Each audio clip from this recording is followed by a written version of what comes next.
Good afternoon, everyone. This is an open letter to Cynthia Coffman. Link in the description box to the results for the State Assembly for the Colorado GOP for 2014. Cynthia took the lead by almost 70%, and her opponent, Mark Waller, will still be able to be on the primary ballot because he got 30%. So he made the cutoff point. But I want to state very clearly why I did not vote for Cynthia Coffman. And prior to going into the State Assembly, I was not actually very well versed on the candidates for Attorney General in the state of Colorado. All I had going for me really was that a good friend of mine who was also a state delegate was in Cynthia Coffman's camp, and in fact, at the assembly sitting right next to me, she was wearing Cynthia Coffman's hat. There were a bunch of these fedora-style Cynthia Coffman hats passed out by the Cynthia Coffman table, and it looked like she had the at least the marketing campaign in place all around the State Assembly, a little bit better than Mark Waller did. While I was sitting and watching the assembly and learning about candidates and seeing how they present themselves, someone approached every aisle in front of me, passing out a piece of paper. I have that piece of paper right here. I stuck it in my handy-dandy bag that they give you, full of all of everyone's stuffings, you know, in the program and everything. I stuck it in my bag so I'd be able to talk about this later. So, this is a smear campaign against Cynthia Coffman's opponent, Mark Waller. It starts, "He ran for office promising to restore dignity. Is this who you want to represent you at the state Supreme Court?" And it's got a picture of Mark Waller with a baseball mitt on his head, and yeah, he's holding a baseball on a hockey stick, and it's got a hockey glove on like a goalie. You know what? He looks like a sports fanatic. Like, this might have come off of his Facebook page. I wouldn't be ashamed of a picture like this. It just shows that you're having fun. But does it represent a lack of dignity? Maybe, in my opinion, it represents sometimes having a little humility and realizing that you're a human being and you put your pants on one leg at a time and you can enjoy yourself and post a fun picture of yourself on Facebook. Not really anything undignified about this at all. The paper on the back continues. On the top, Donald Waller. Now, for those of you who are completely alien to this, the man likes to be known as Mark Waller now.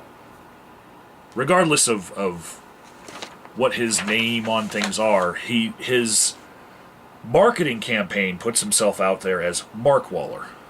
But this paper says, even his name is deceptive. And I'm sorry for the dramatic reading, but this deserves dramatic reading. Even his name is deceptive. His true legal first name is Donald. Why an alias of Mark Waller? To hide what? He says he's an Iraqi war veteran. He was there a few months in the reserves. He served a courtroom to charge civilians who wrote graffiti on walls. A good job for somebody named Waller, eh? All he ever led were paralegals in court. His photo in uniform is used in his political brochures. That's unethical / bad taste. Now, first of all, just responding to that, I myself am a veteran who served overseas, and I was a calibration lab technician. I tweaked electronics all day. Does that mean that my service was any less important than a grunt that was pulling a trigger? It's a team effort, okay? To insult his service, to me, is insulting to me. There's all sorts of services required in combat. Some of them are in the rear with the gear, and some of them are on the front lines. Okay?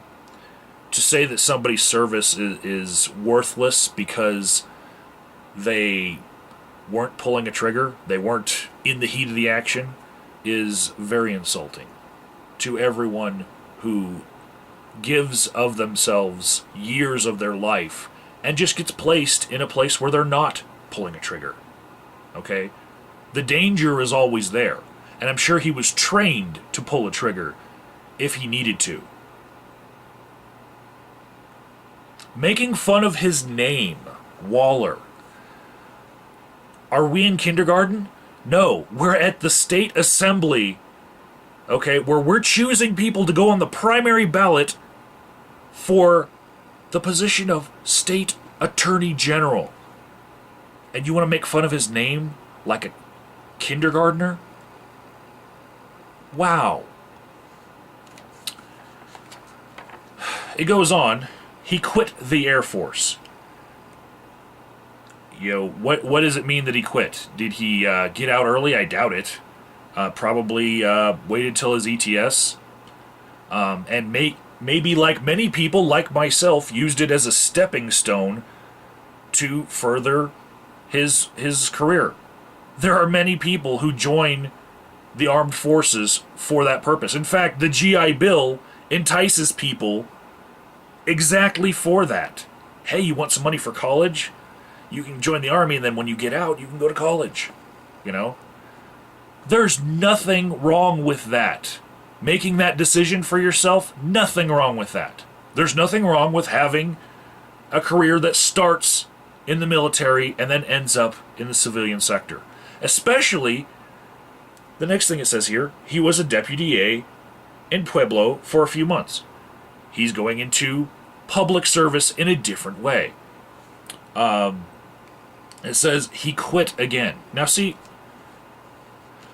he was a deputy DA in El Paso County. He quit again. He gets different positions in public service. You know how often managers are moved around in all sorts of jobs? He's an upwardly mobile person. Now I want to see his opponent's resume and see how long she was stagnant in positions instead of being upwardly mobile and always advancing in her career. He ran a dirty campaign for House District 15 to oust the conservative Republican incumbent with the #1 taxpayer voting record. Okay. Pot kettle black. Okay. Dirty campaigning right here. He has spent 6 sessions voting the Democrats' agenda. Why? Because they're his friends. He quits again for a 5th government job as your lawyer. Why? It's all about the Donald's ego. Or maybe he's just always looking for a better job. So, major bills in 6 years that became laws, 0. Experience in the Attorney General's office, 0. Ethics of the state taking sides in elections, 0. His claim, his foe is defending Bloomberg is a lie. His claim that she can betray her client and her oath, a lie. Personal smears, gross demagoguery, don't buy it. This was the only thing handed to me as personal smearing in the assembly. This is it. I didn't see anything from his side.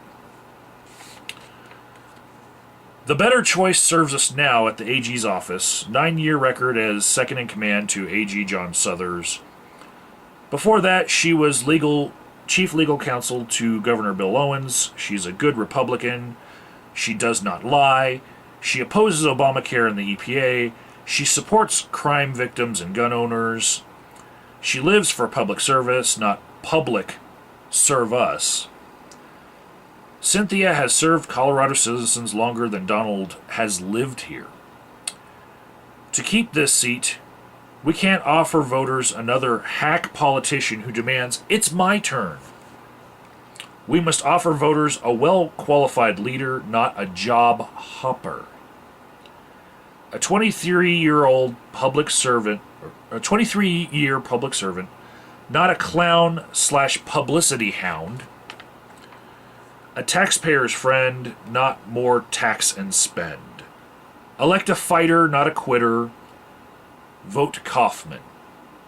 Now at the bottom here it says, information provided by Douglas Bruce, Tabor author. And for those of you outside of Colorado, Tabor is the Taxpayer Bill of Rights.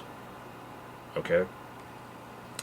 It basically says that any time that our government wants to spend money, the people have to vote on it on a public referendum. It basically, because of the public opinion atmosphere in Colorado, makes it impossible to pass anything that spends money. It says, please come see me before you vote. So this is Douglas Bruce personally taking all the responsibility for this on Douglas Bruce, not Cynthia Coffman. It's signed. And you know why? I'll tell you why. Because, anyone running for, say, the office of Attorney General should probably be familiar with laws such as libel and slander and whatnot. When they're running their campaign, they should be very aware of, if their mud gets a little bit too heated, they should probably have somebody else take responsibility for it, right? The reason why I didn't vote for Cynthia Coffman is because it's not enough for me to know that the person is qualified for the job enough to be the head prosecutor in my state, that they know what the laws are and how to avoid culpability. No. For me, it's actually about the intent of the law. The reason why that law exists is because it's a bad thing to do. You shouldn't do it. You shouldn't be associated with it. You shouldn't let the people supporting your campaign do that. That guy shouldn't have made it down 2 rows before your people tackled him, Cynthia Coffman, before they stopped him and said, "You don't represent Cynthia." Instead, the man made it through the entire arena at CU Boulder, passing out that paper. Cynthia lapping up the votes that might have been switched because of this smear campaign. That's why I didn't vote for Cynthia Coffman. To me, it's more about the principle and not whether you can skirt the law.